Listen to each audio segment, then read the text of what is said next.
Everyone, welcome to Facebook review. Today, Dylan and I, we will cover on this book that you already know of, the Gift of Imperfection. The main reason why we did the last book review and the current book review is because we want to help you with your handling of your emotions. The main reason why we want to help you with your handling of emotion is because the hardest work in our job is to handle our emotions. Write that down somewhere if you need to. Okay? That is the hardest job. Why? Very simple. Because I think all of you are either talented or you will be taught to become talented. And talented people usually don't require instruction, you just require reminders, generally speaking. Okay? And today we are here to remind you again on different ways on how to handle your emotion, because that's the hardest work that is in a career, right? I need to intro a bit because some of you are new to us also, right? Okay, so Dylan has been with me for 9 years. When I first met him, he was 21 years old. He told me he wanted to take over the world, and I told him I wanted to create an empire, and then we just came together. Okay, sounds like a sales pitch, but like what we say here every day, you can say whatever you want, you better make sure you come in every day to fulfill that promise that you just said. So Dylan and I have put in a lot of effort. I assure you of one thing, whatever you hear today is just about 20-30% of what we have prepared, because we believe in over preparation.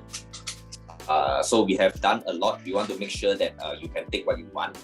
So a final reminder before we start, for all book reviews, trainings, coaching, please write down what you caught, not what was taught. Okay? That means what we teach is actually not important, but what we trigger in you with our teachings, please write that down. Unless, of course, Dylan and I ask you to say, like what I said just now, write this down somewhere, because it may come back to help you in future. Is that right? Hi. Okay, before I start, while waiting for me to share my screen, I just have one question for all of you. Have you all played this game before called Which Would You Rather Be? Okay, so I'm sharing my slide thing about this. Would you rather be an imperfect but happy human being, or a perfect person with no flaws but your life is burdened with stress and anxiety? A or B? A, imperfect happy. B is no flaws, perfect person but you are filled with stress and anxiety. Type in the chat while I'm sharing my slides. Okay, majority, most of you put A. All right, A. Cool, right? The reason why I asked this question, right, it's because if you think about this, if you think about these two choices, imperfect happy and a perfect person filled with stress and anxiety, it's not that bad to be imperfect, isn't it? So the question that I want to ask you guys to think about, right, is what does it mean to be imperfect to you? What does it mean to be imperfect to you? Because when I asked this question to some of my friends, right, the conclusion that they all came down with, right, is like being imperfect means I'm not worthy. I'm not worthy enough, right? It feels like there's always something wrong with them, right? Especially if, for example, if you are still single by a certain age, or if you don't make certain amount of money, right? Or you were rejected by someone, could be a date, could be a customer, right? Or if you don't look a certain way, right, in front of the mirror or in front of others, right? The list can go on and on forever, right? The point is that you always feel there's something wrong with you. And because if you always feel that you have something wrong with you, right, you don't feel worthy about yourself, the problem comes when, you realize that you don't want other people to know, right? There's a fear of judgment. You don't want people to see your flaws, right? Because there's a fear of not being good enough, right? And you definitely don't want to be seen as a failure, right? Because there's a fear of failure. And this is actually one of the main reasons why you are not able to move forward, right? And I want to ask you this question: could this also be the reason why you find yourself having issues reaching out to people you know? Could this also be the reason why you have issues sharing the work that you do, right, on social media? Or could this be the reason why you hold yourself back from building meaningful relationship with people who are richer, people who are wiser, or people more successful than you? So that's also one of the key reasons why what we wanted to do this book review on the Gifts of Imperfection, right? Because it says that if you want to engage our lives from a place of worthiness, right, we have to talk about the things that get in the way, right? Especially shame, especially fear, especially vulnerability, right? And if you think about it, right, do you have a moment where you feel embarrassed or ashamed about something that happened in the past, and then you started to isolate yourself in order for others to not see your fear?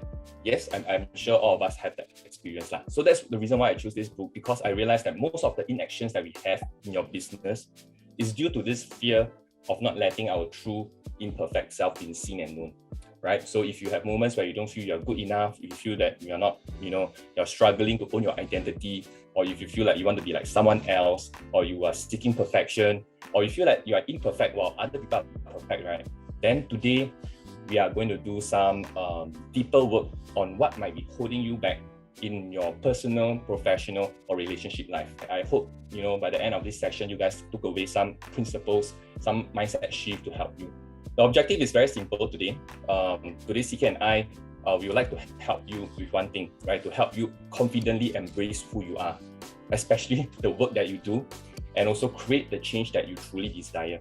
So today we're going to cover three things, a couple of things. The first one will be the mindset shift that we need to make to live from a place of worthiness, so that you have the courage to pursue the things that you truly desire, right? Number two, we'll talk about the beliefs not to let go, right? The beliefs that we need to let go so that we can accept who we are, right? And number three, there are principles that you can also write down as well, right? These principles are there to help you overcome the fear, the shame that's holding you back.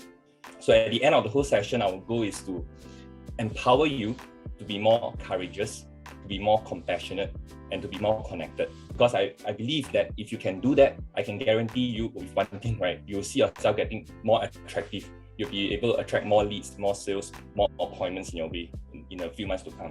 So before I start, I just wanted to give a brief introduction of this author, right? She's a research professor at University of Houston, right? And she have dedicated her entire life to answering questions like, how can we live in, how can we engage our life from a place of authenticity and worthiness? How can we cultivate courage, compassion, and connection, right? How can we recognize that we are enough, right? We are worthy of love, all right? So I thought this book is useful because it's different from other personal development book, because it focuses on her research around courage and shame and empathy, which is one of the hardest emotions for us to deal with.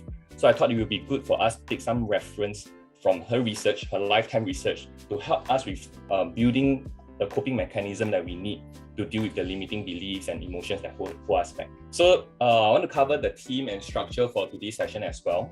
Interestingly, the idea of cultivating worthiness, right? I'm enough. It sounds easier said than done. And that is why we need more than just understanding. We need acceptance. But the question is, how do we do it? How do we have acceptance on things, right? So just like what the author wrote here, we move what we are learning from our heads to our hearts through our hands. So what do I mean?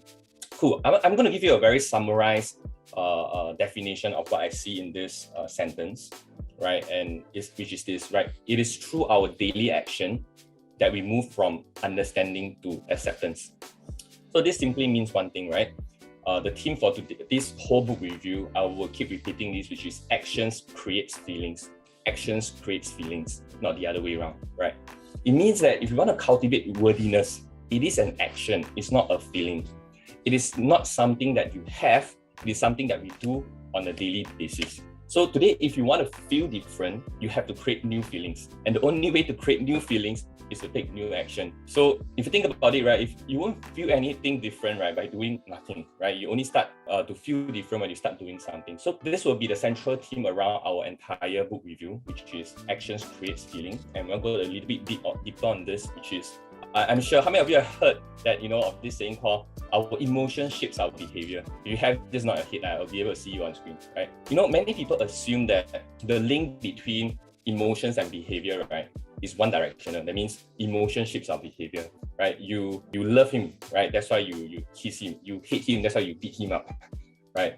But this is not entirely true, because in fact, right, it works both directional. And most of the time, actually actions creates feeling. Behaviors actually shapes emotion. Let me share a real case study with you, which I did some research on this, right? There was this experiment that was done by a psychology professor in 1971, right? He gathered a group of undergraduates and he divided them into two different groups. So the first group is the prisoner group. The second group is the prison guard group, right? And then what he did was he put them in a mock prison, in a fake prison, and then started to make them act up their roles. So you know what happened? Within a few days, the prison guards, they started to, display their authoritarian attitude. They started to bully the prisoners, started to humiliate them, started to, starve them intentionally. And because of that, right, many of the prisoners started to develop a passive attitude, and started to sink into a very depressive, very depressed state, right? And it was so bad that, the experiment had to be stopped after 6 days. So this experiment, right, tells us one thing. It tells us that, the behaviors that we have will elicit real emotions. Because if you think about that, the guards are not really guards, the prisoners are not really prisoners. In fact, they are students, right? But once they start to act out the part, they started to act, their identity, they start to feel the part. So that is also why, if you think about that, right, very often you see actors and actresses who play couple in movies, right, they fall in love on the sets. Yes, right, the emotion of love is developed, when they act out the behaviors of love, right? They do love scenes together, they act like people who care for each other. The feeling of love, right, developed through the actions that they took. So my point is this. What we want to do, right, is to shift from, feelings create action, which is very passive and it's not something we can control, our feelings, to something that we can control, which is actions creates feelings. And my point is this: if we cannot control our feelings, we want to focus on the things that we can control, which is our actions. So if you want to, write this down, okay? If you want to change how you're feeling, change what you're doing. So if you feel bad, right, don't wait until you feel good to do what you need. Start doing what you need, right? The good feelings will likely follow. Okay, so let me move on to the next one, which is this, right? If actions creates feeling, then what creates action? Right? The answer is your identity, right? Your identity creates action. So how you choose to see yourself, like the prisoner choose to see themselves as prisoners, the prison guard choose to see themselves as prison guard, how you choose to see yourself will then determine the kind of actions you will take. Okay, the problem is very often, right, you allow your feelings to define you. What do I mean? So when you don't feel you're good enough, you start to tell yourself, I am not enough, right? And I want you to write this down, which is very, very important, okay? Your thoughts and emotions does not define you. Because most of the time, they don't even come from you. They actually come to you. Okay, I repeat again, they don't even come from you, they actually come to you. Because if it comes from you, then it's your identity, right? But if it comes to you, they are just a random ass person in your head who randomly shout things that irritates you. Yes? So don't let your thoughts and emotions become your identity, right? Meaning who you are. If you feel lousy, it doesn't mean you are lousy. It just means that you have a lousy moment, right? If you feel insecure, it doesn't mean you're insecure. It means you just have an insecure moment. So fun fact over here, right? I ever had this conversation with CK, and we were talking about the topic of identity. I've spoken to CK before about this, right? CK actually thinks himself like a prince. And when he told me that, I was thinking to myself, wow, how do you have this identity like a prince? We are living in the 21st century, man. And he told me he sees himself like a prince. And because of that, right, he naturally thinks, feels, and behaves like one. And that's how he actually overcomes those negative thoughts, negative emotions that he has. Because he told me, right, when emotions and thoughts that is not befitting of a prince, that is not aligned with the identity of a prince, that comes to him, he don't acknowledge them. Because that is not him. Where is my white horse? Yeah, so I want you to think about that, right? Out of 10,000 thoughts you have on a daily basis, how many actually come from you? Okay, I want you to write this down as well. Most of the time, right, it doesn't come from you. You are just triggered by what you consume. Most of the time, you are just triggered by what you consume. Okay, it doesn't come from you. It doesn't define you, right? If you are negative about yourself, chances are, someone put that negative opinion about you in your head. Think about it. We are not born, right, to think we suck, right? It is instilled in the insecurities and negativities of people around us. So this doesn't mean, right, that we gotta hate people around us who did that to us, right? Because you realize that they were doing that also because it probably happened to them. But what you need to understand here is that those negative thoughts, those negative identity, right, it doesn't come from you, it comes to you, right? So that is why if you realize that if you cannot control your feelings, right, as it comes to you and not from you, then we need to be very intentional about our identity. We need to be very intentional about identity. And the fact is this, we have the power to choose our identity, and you're in full control of your identity. And as I run through this book review with you, I want you to write down these 3 things in 3 different columns. Your identity, the identity that you want, the identity that you choose, right? And the actions that you want to take, and the feelings that you want to be feeling on a daily basis. Right. So as I share with you, just right now, what you caught, like what CK said, what you caught, not what is being taught, what identity you want to hold, what actions you want to be practicing, what feelings that you want to be feeling more often on a daily basis. So let's move on and start the topic straight with this structure. So the challenge is this, right? Most people, they find it very difficult to accept that, they are worthy or they are enough as they are. Right? They think that, until they are perfect, they are not worthy. They are not worthy of love. They are not worthy to be a leader. They are not worthy to be a partner, etc., etc. But the author says this, right? If you cannot stand up to the never good enough, right? You cannot move forward.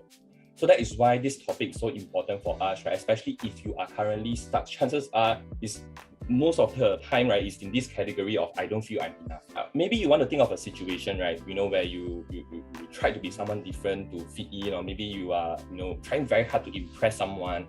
If you are in this situation, chances are this is signs, right, that you are hiding your true self, right? And it all boils down to how you see your self-worth. And today we're going to talk about how to cultivate our worthiness, right? There are 3 gifts of imperfection from this book. If you read this book, there are 3 gifts of imperfection. And today we're going to dig deeper into the specific actionables that you can practice later on. So according to the book, right, practicing courage, compassion, connection in our daily lives, right, is how we cultivate worthiness. Question is this: what are the 2 keywords in this sentence?